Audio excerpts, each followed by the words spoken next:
Sometimes I think we come back. Oh, yeah. Yeah. Yeah, I believe that. I just think we're just recycled souls. Oh, yeah, type exactly. thing. Like, I don't know, you ever met somebody that's just so advanced at a young age? I'm like, this dude's got to be like on his 13th life. You feel me? Like, he has to be. And you ever met somebody that's just so clueless? I'm like, you're brand new to life. Like, I don't know. Interesting. That's just how I feel. Oh, Dwight, this is completely unrelated, but you probably don't remember this, but the last time we saw each other, you said that I was going to get canceled, and I got canceled. So, back to you. Yeah, because remember when I told you that we could see our entire lives in a glimpse? Yeah. I had already saw that. No way. You're like a prophet, you saying? You said it, not me. I had to leave Texas to come out here. A prophet is never a prophet in his homeland. Hmm? I'm on fire. I don't think I'm now following. back to you. Wait, so you're like a prophet or something? Man. Dwight's coming from South Central. Right.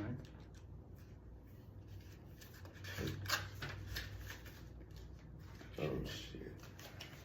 This is gonna sound ghetto as fuck. What? Oh, I'm sorry for this. What? You gotta go. Mind if I charge my phone? Oh, that's fine. Oh, okay, good.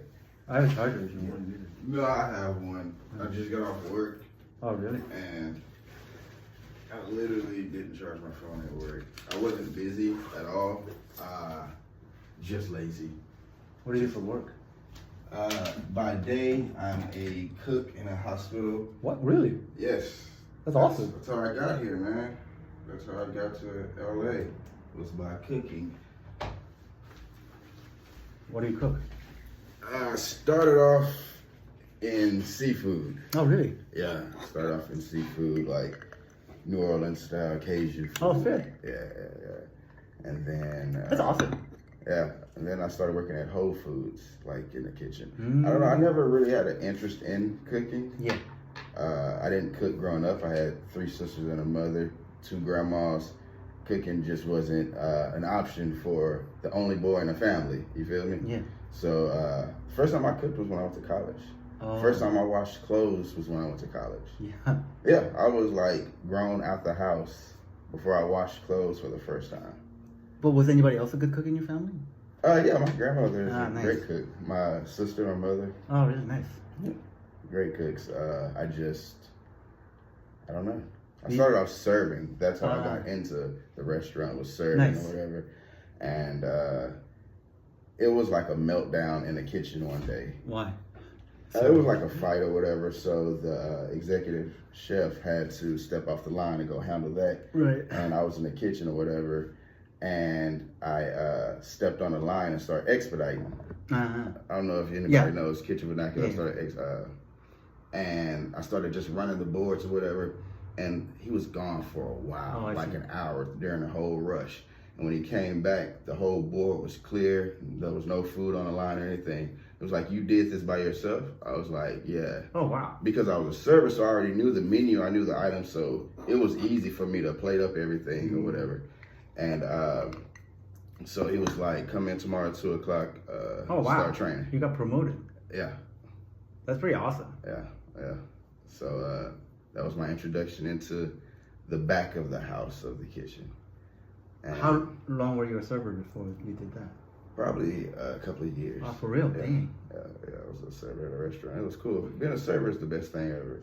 Yeah. It really breaks you out of like a shell. I think everyone should be a server. Like I don't know. Yeah. I don't think I heard that as a premise somewhere, but that's true. I think when I heard it, I said that's true. Everyone, my mom always said everyone should have to work in customer service, some form of customer service. Not, I think you miss a big chunk of human interaction when you don't work a customer service job. I don't care if it's Foot Locker, the grocery store,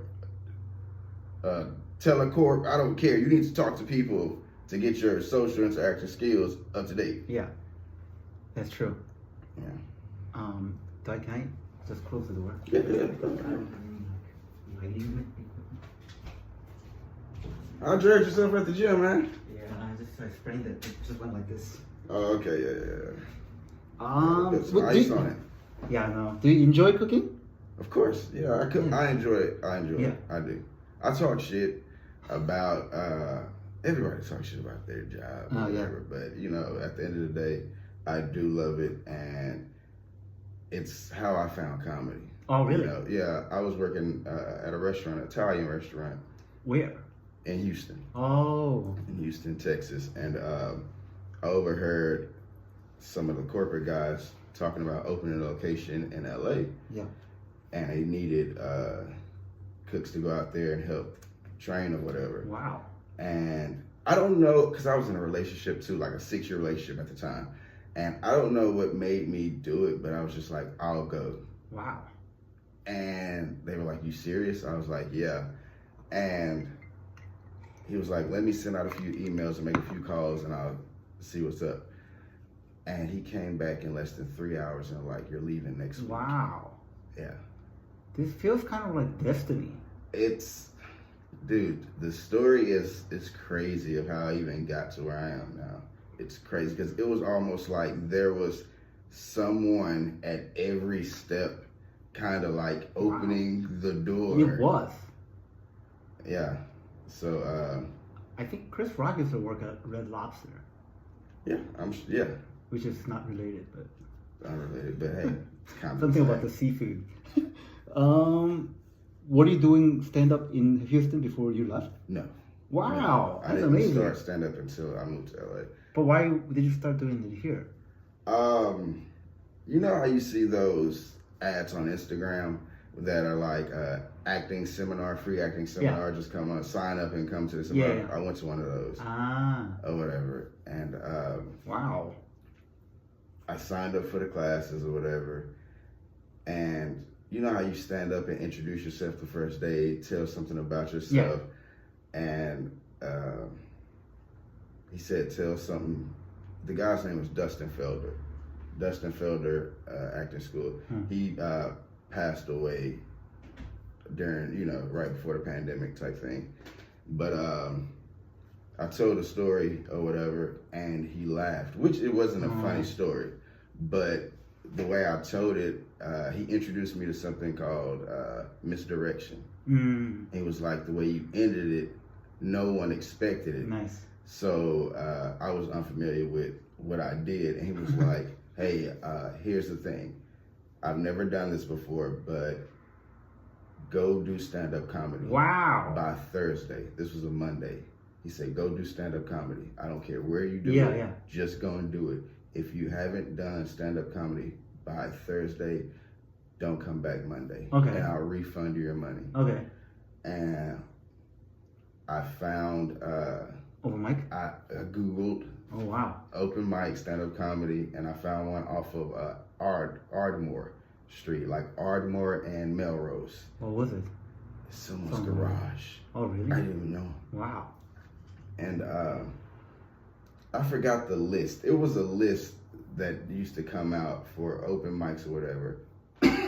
But yeah, I found them on that list or whatever. And it was in someone's garage. 3 minutes set.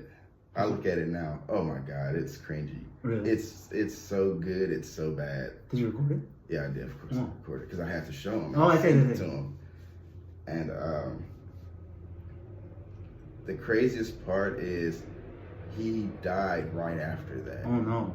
He died right after that, which is extremely crazy. It is crazy. And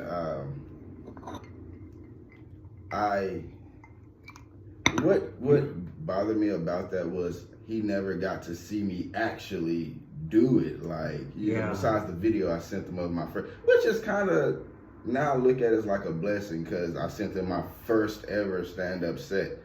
You know what I'm saying? So, what did he say? He was like, good job. Oh, nice. Yeah, he was like, you did a great job. He was like, you sure this is your first? I was like, yes, this is my first time doing stand-up. Wow. Yeah, so after that, I went back to work. And I told him that I didn't want the position that I was in because they moved me out here. The company moved me out here, put me in a place to stay. I was living good. Yeah. And I stepped down to just a line cut. What? But you still have a job now. I moved from Santa Monica. They put me in a place in Santa Monica. Oh, wow. That's awesome. Paid for.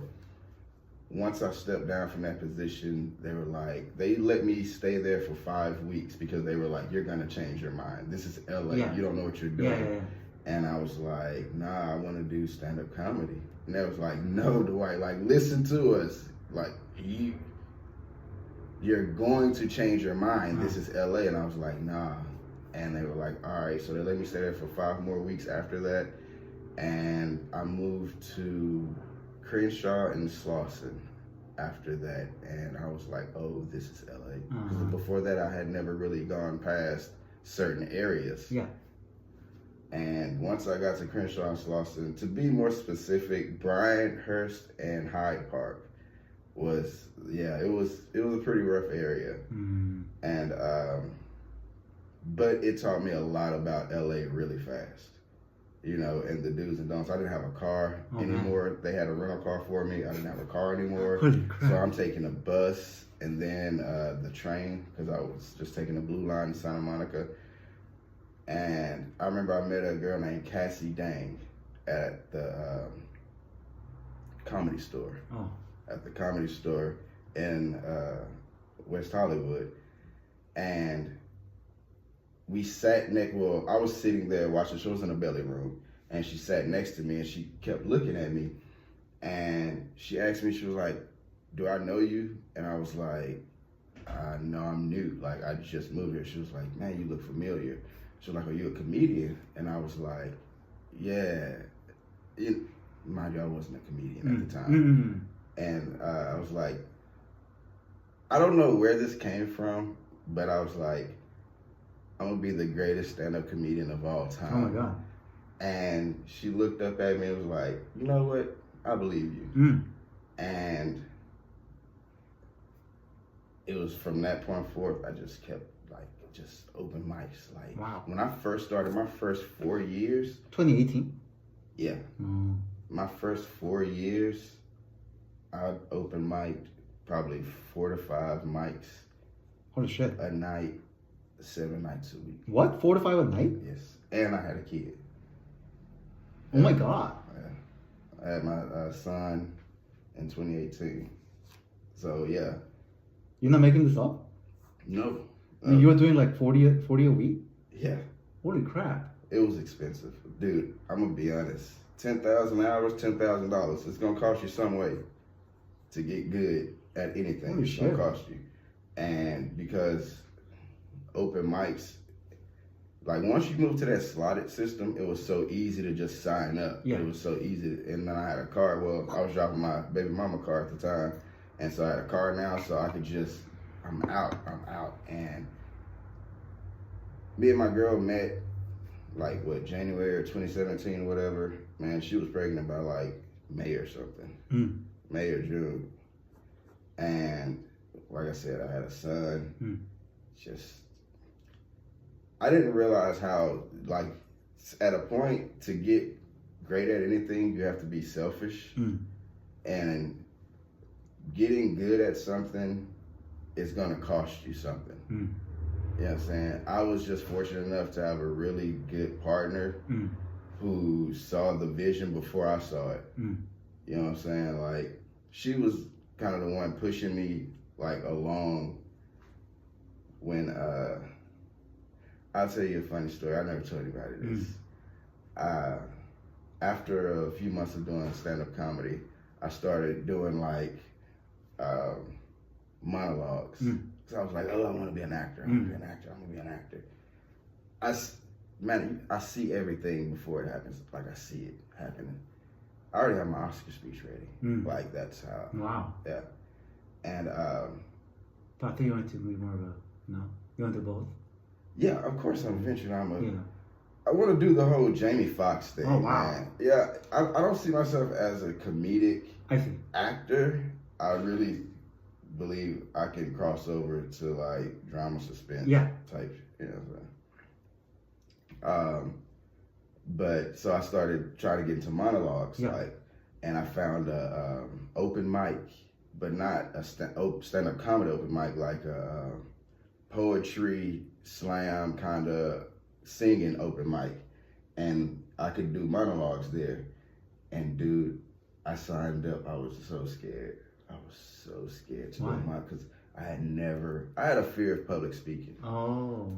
Like, that's unexpected. Yeah, I used to have a fear of public speaking.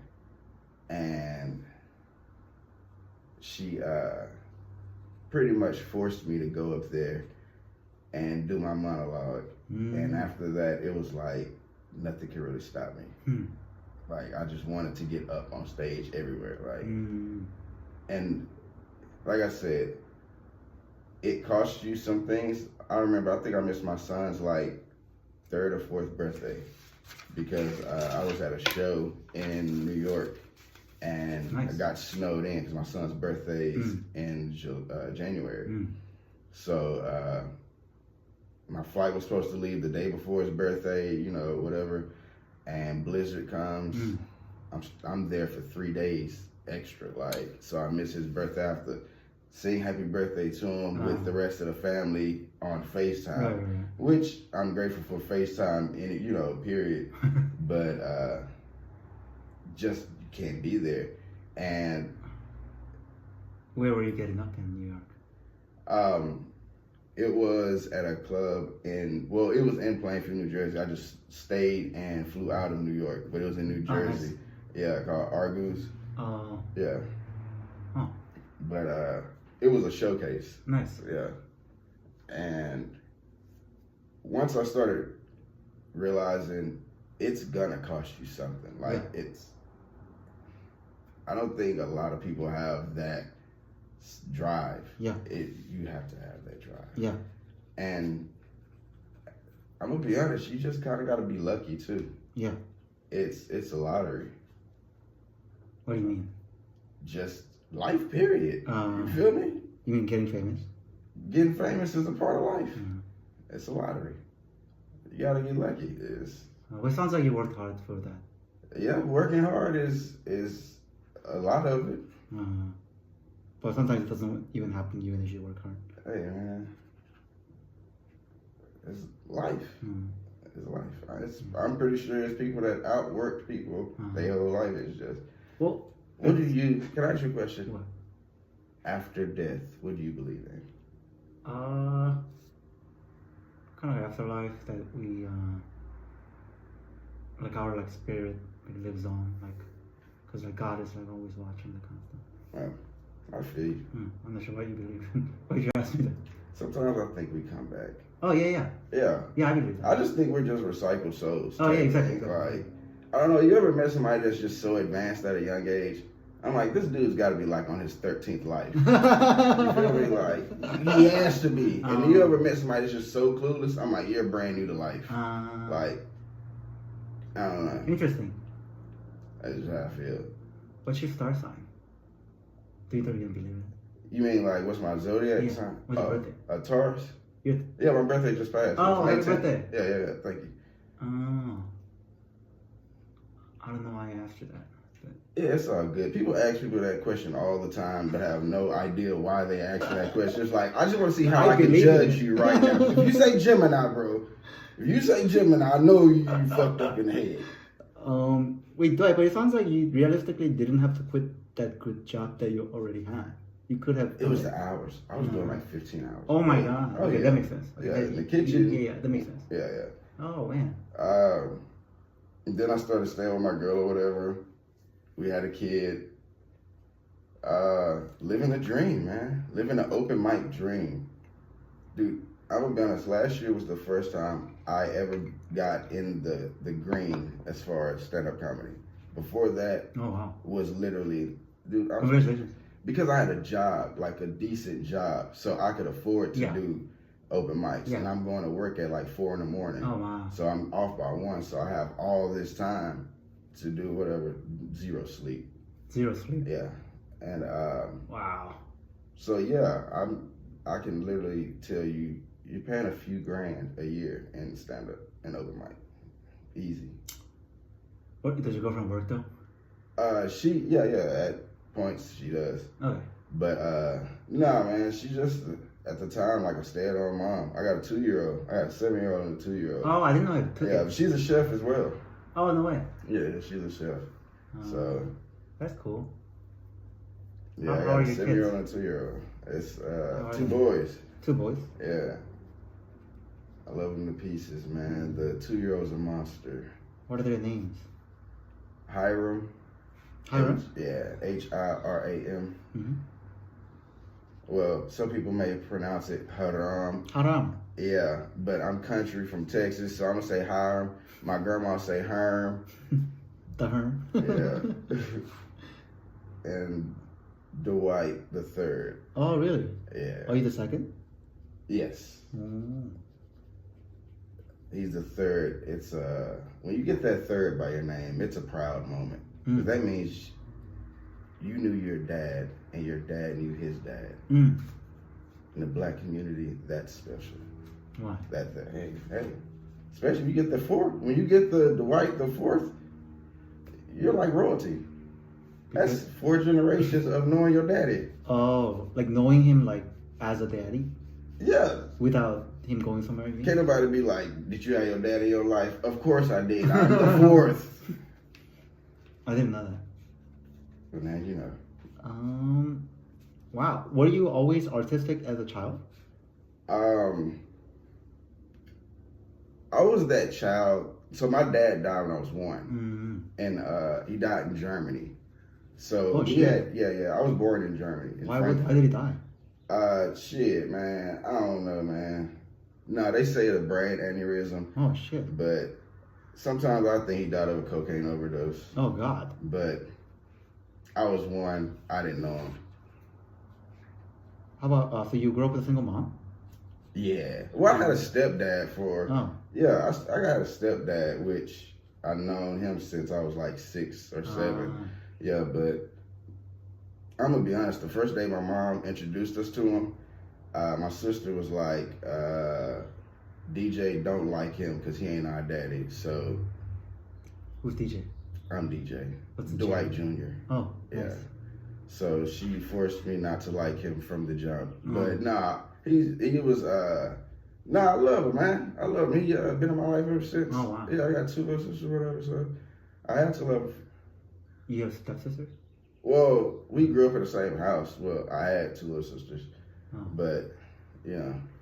Wait, 2 sisters from your stepdad? My stepdad. Oh, I did. And then my other little sister had a dad. He died too. Oh. I don't know. I think my mom was just killing these people at this point. I was like, come on, Mom. Wow. Another one. You have a lot of stepsisters.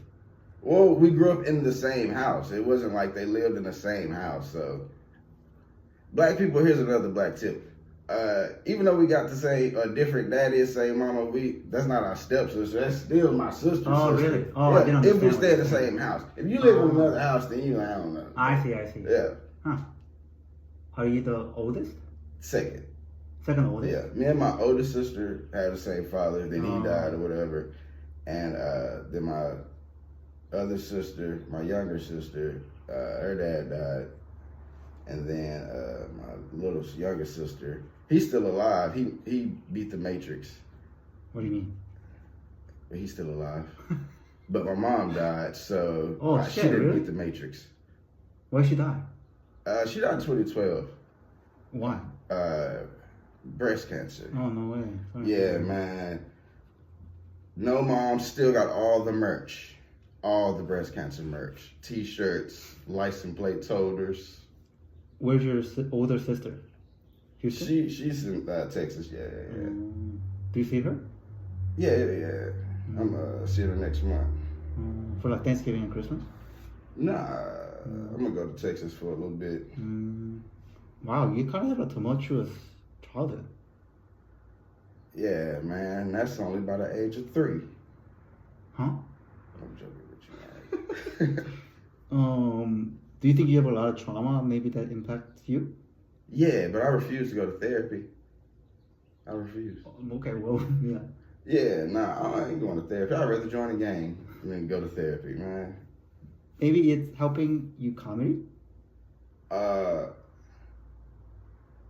I self-soothe it, or whatever you call it, by talking to myself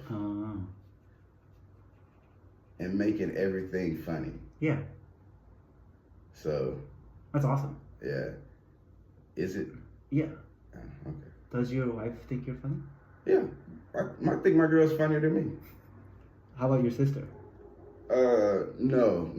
My sister, we used to play this game in our family called Make Me Laugh. And my sister would look at everyone and tell them not to laugh at me. Oh, no. Yeah, so even though people wanted to laugh, they would hold it. It was a horrible, my sister was my first heckler, let's just say that. Yeah, it sounds like it. But now she's one of my biggest supporters or whatever. But yeah, I guess you can't say trauma. Yeah, I'm trauma filled, but hey, man, that's part of life. That's part of manhood, right? I'm gonna say something weird, but maybe your success in comedy is kind of related to all the trauma that you've been through. I'm not sure if that makes sense. Like it's like karma. Yeah. Yeah. I be thinking that sometimes. Really? Yeah. No. I said so here, this is gonna be crazy. Okay, this is gonna be crazy. I think we pick our own lives. Before we're born, we pick our own lives. We pick our this family. This is some real shit. Yeah. Dude. This is gonna be the trailer. This part right here. All right, here we go. No, seriously. We pick our lives, we pick our family, we pick everything before we're even born. And we see the entire life. Life is really very short if you think about it in a universe. Our lives is very short. Okay. So if we're like floating in the universe, we can take a glimpse at our life, like in a glimpse like that. And you just pick the life you want. Like, I don't know. You know what I'm saying? You pick your body. That's what I'm saying. Like, you're just a soul floating. And you pick the body that you want to get into, and you pick the family that you want, because the outcome is going to be different. Maybe we should put this in a trailer. Oh, no. Because when I say it out loud, I'm like, damn. But this is what you genuinely believe, right? Yeah. Yeah, so I think it's cool. I know what I'm trying to say, but maybe I need Neil deGrasse Tyson to say it for me. Like Terrence Howard. Terrence Howard be saying some shit that I think I can tell him, and he can put it in some quantum physics kind of way. But it sounds very, it rings kind of true for some reason. It does. Yeah. Maybe if you slow it down when I say it, it'll sound better. It's not sounding good in real time now. But does that mean that you picked a very hard life? Yes. Why would you do that? Because the bigger the risk, the bigger reward.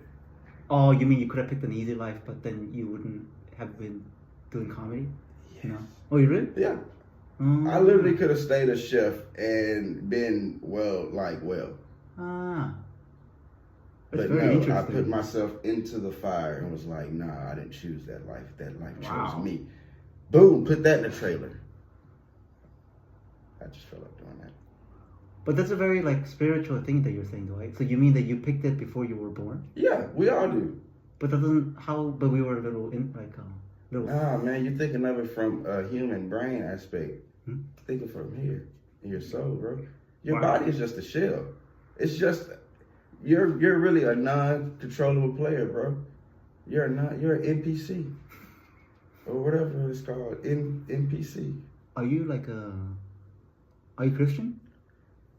Yes, I'm everything. You are?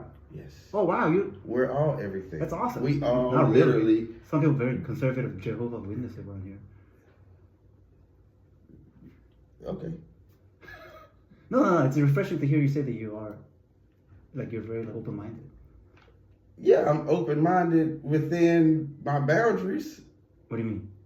Well, everybody's closed-minded to whatever they don't want to hear or whatever they don't believe in. No, I don't want to hear your thoughts. Oh, no, you don't want to hear my thoughts. No. This is very cool. Ask me a question and let's go. Okay. Well, what you just said doesn't jive with any of the other major religions. Did you just come up with that on your own? Yeah, I actually did. That's kind of how my life works. I just say stuff and believe my own shit. That's how. I'm telling you, we're our own characters, bro. Life is a stage, man. No, this is awesome. So, So what do you think about like Buddha and Jesus and all those people? I didn't think you was gonna ask me that. I'm gonna be honest. You don't want to ask it? No, because I don't know enough about Buddha to like talk shit. Oh. So. But Jesus. Jesus is great, man.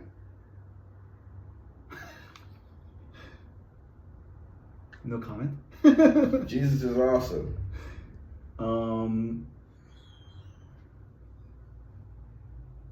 It sounds like you believe in like reincarnation of the soul.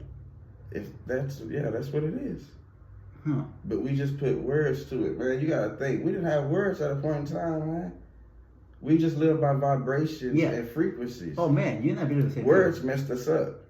What do you mean?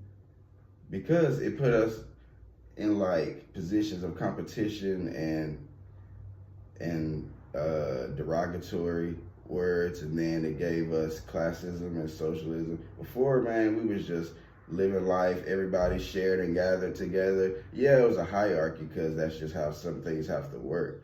But it was a point in time where the doctor lived in the same neighborhood as the teacher. You feel me? Mm-hmm. There was no class. You feel me? Yeah. And that's when the vibration for mankind was a lot better.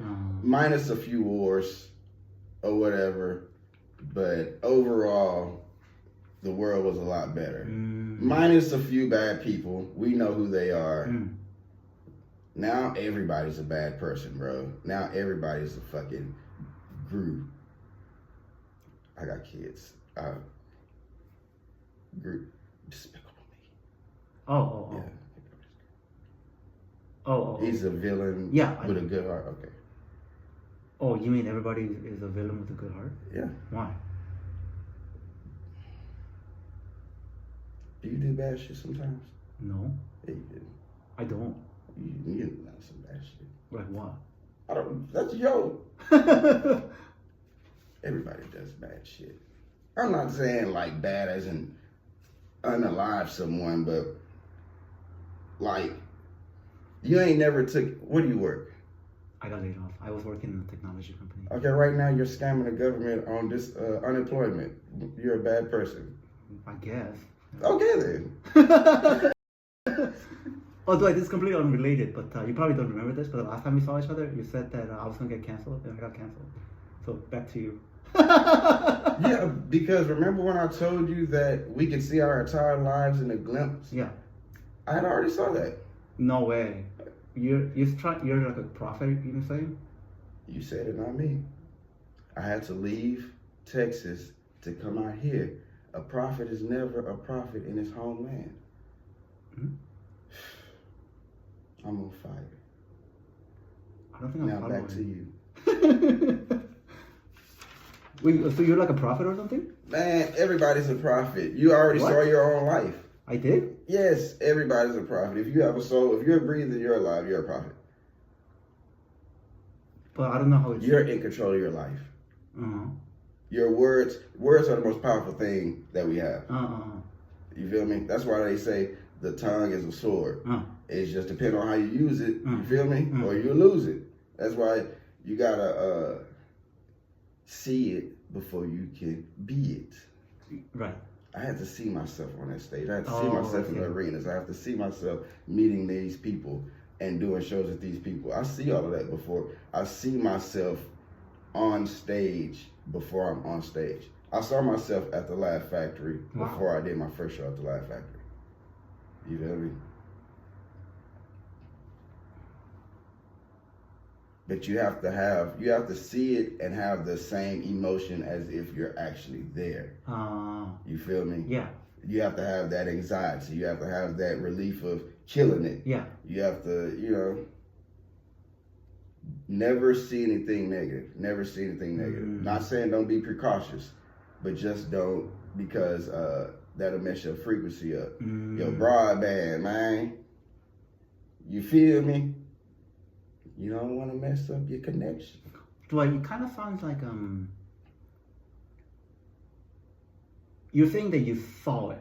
You already saw everything happen. Yeah.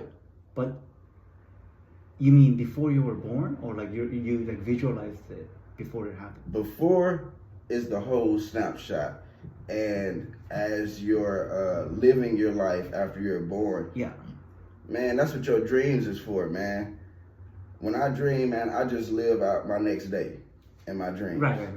You feel me? Yeah. I don't spend dreams lollygagging Right. about, you know what I'm saying, BS. Like, you're supposed to spend that time manifested, and that's what I call prayer. You feel me? Thinking, gratitude. You got to be grateful. Yeah. You know what I'm saying? And you got to think in advance. Yeah. You feel me? So I already thank God for my mansion. Yeah. That I thank God for my Bentley that I'm driving. It's a Honda Civic right now, but guess what? It don't feel like it. Ha! Yeah. Ha! Honda Civic's not a bad car. No, it's not, but you know, I drive a Bentley, so who cares? Nice. Wow, that's very spiritual. Thank you for that. Do you go to church on Sundays? Actually, I do. What, you do? Yeah, in Inglewood. Oh, really? Yeah. Is it nice? Yeah, I would tell you, but I don't get paid for the promotion, and they make money at church, so I don't make money off the promo. You feel me?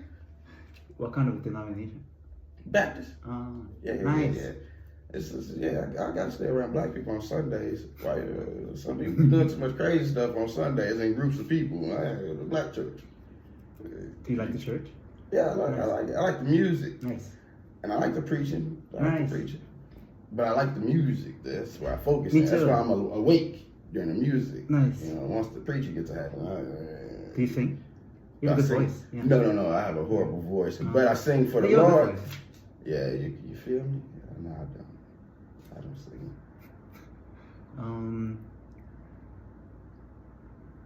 I was gonna ask you something, but I forgot. What do you do for fun? But you don't have any time for fun right now?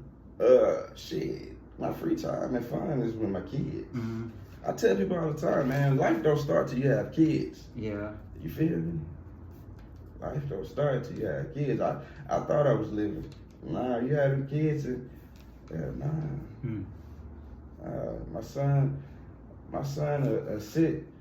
stand next to his potty chair and shit on the floor. Just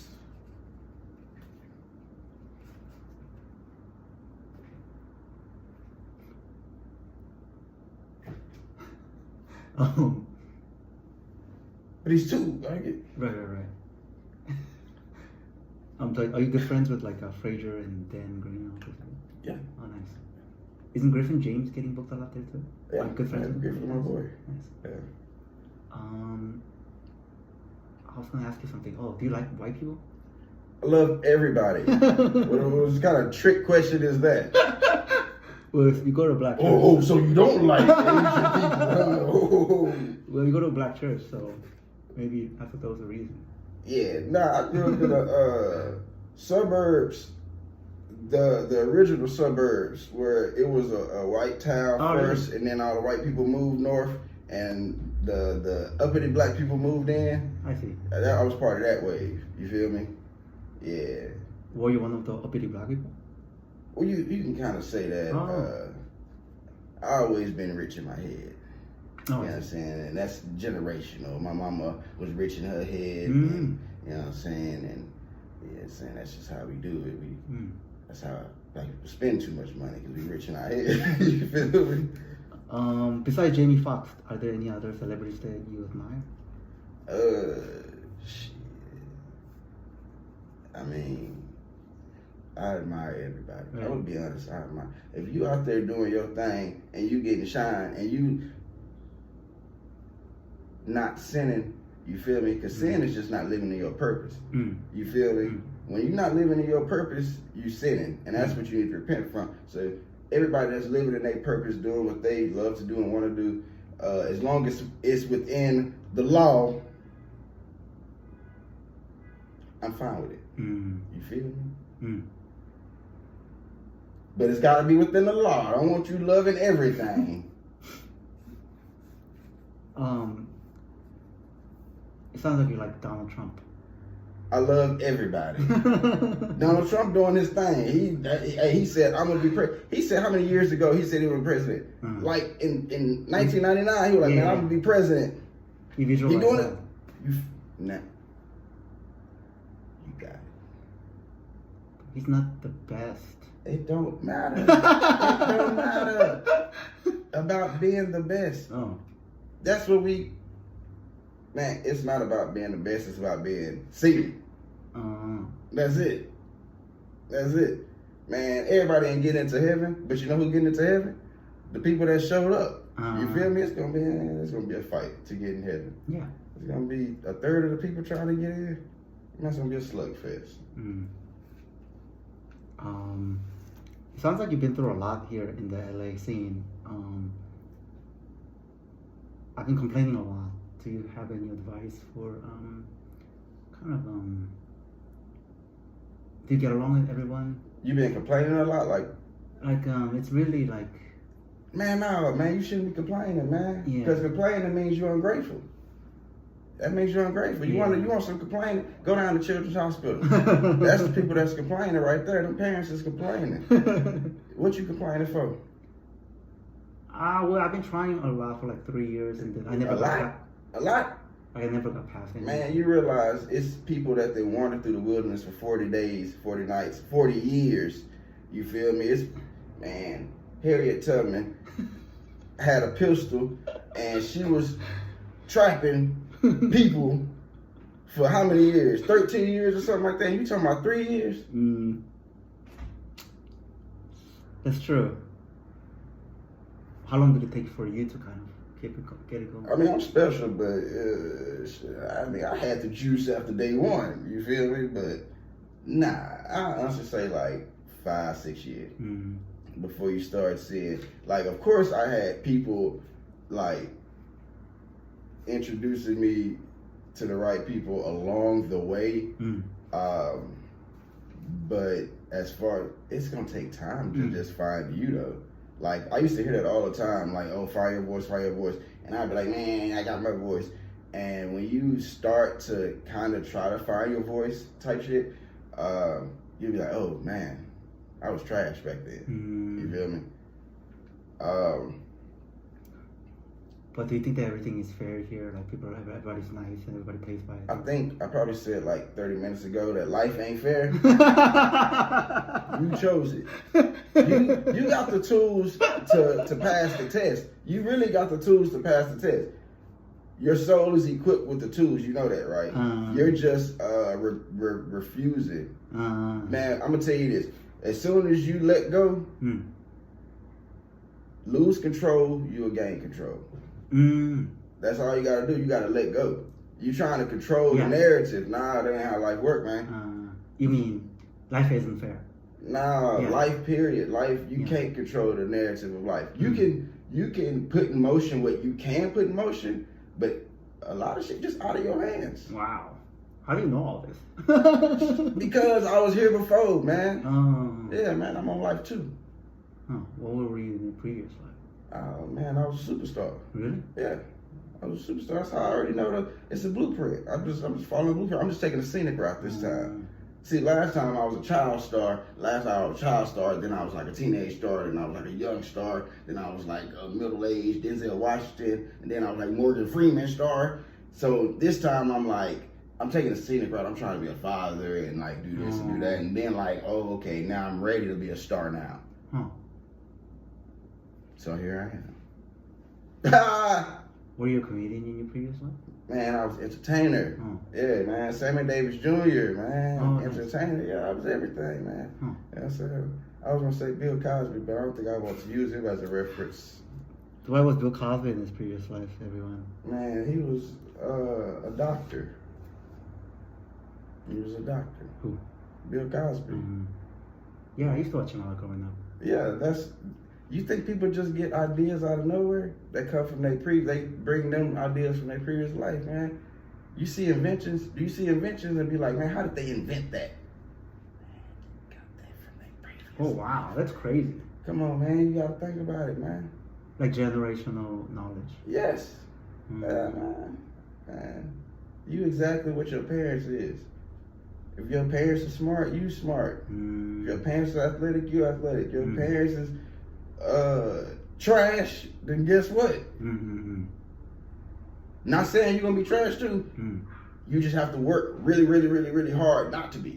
Because you already got that curse on you. Wow. So you got to first get that off of you, and then now you got to get to reality race. You feel me? But you got to first break the chains of the bondage. You feel me? The Bible is just full of metaphors. Most religions are full of metaphors. Bondage, all them things, man. Hell yeah. You kind of sound like a pastor. I would be a pastor. You want to be? I would be, but that's not for this life. That's for one of my other lives. Mega church pastor. Yeah, I'm gonna be a mega church pastor. Nice. You feel me? Arena stadiums, I'm doing all that. The next Joel Osteen. You bigger than Joel Osteen, man. He's also very corrupt. Hey, man. You feel me? You said it, not me. That's awesome. Yeah.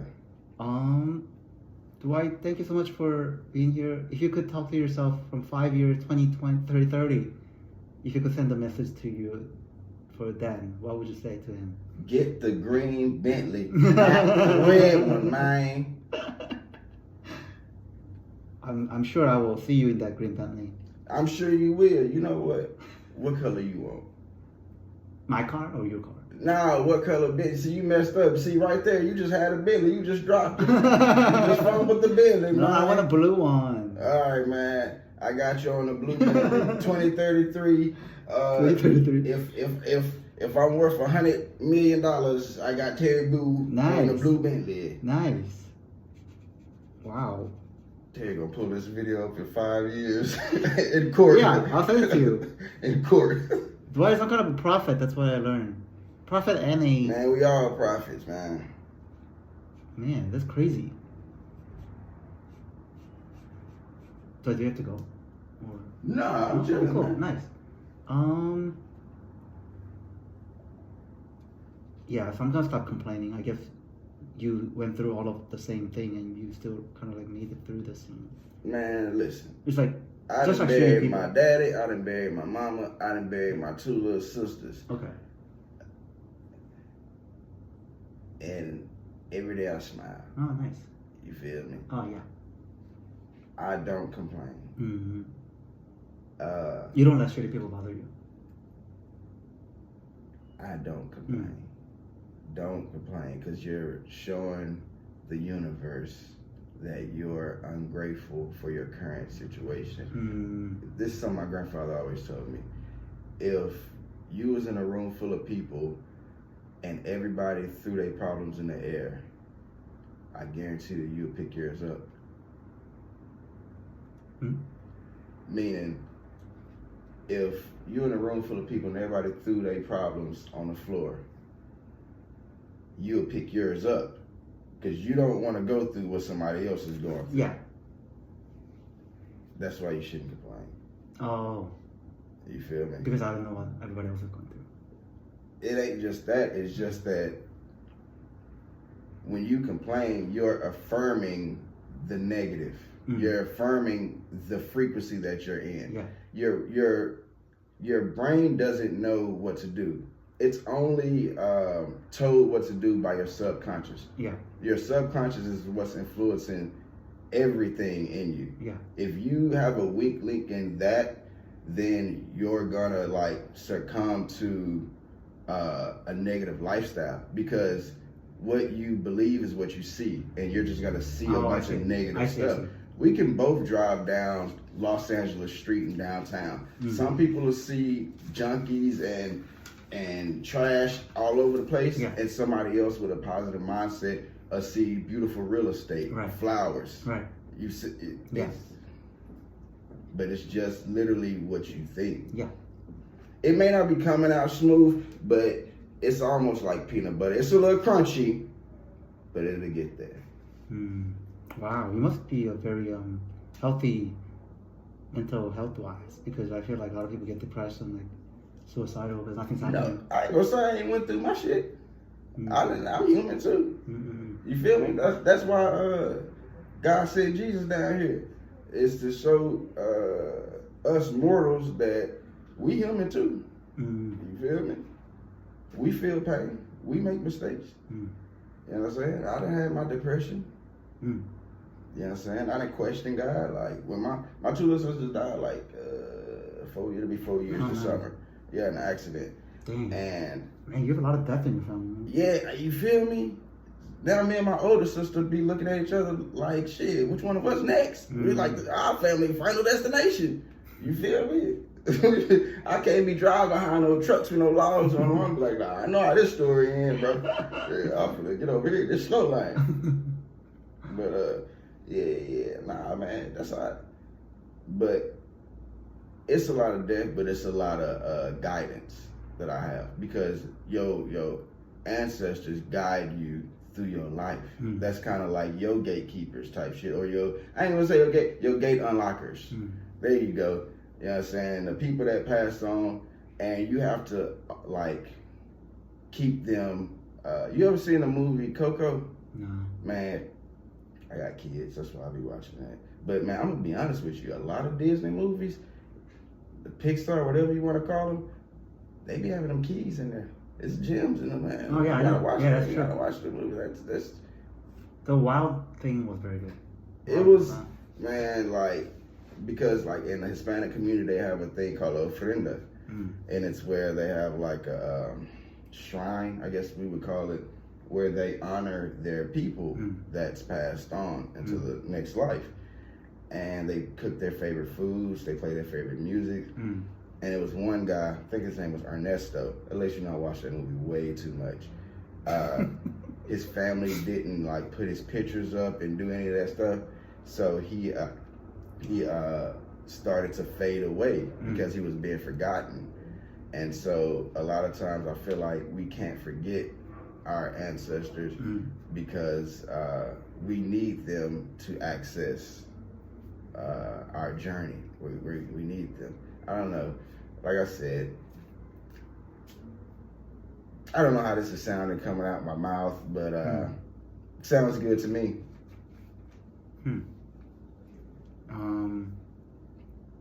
Thank you. It was very inspiring, whatever we just talked about. I'm gonna need to sit on it a little bit. Yeah.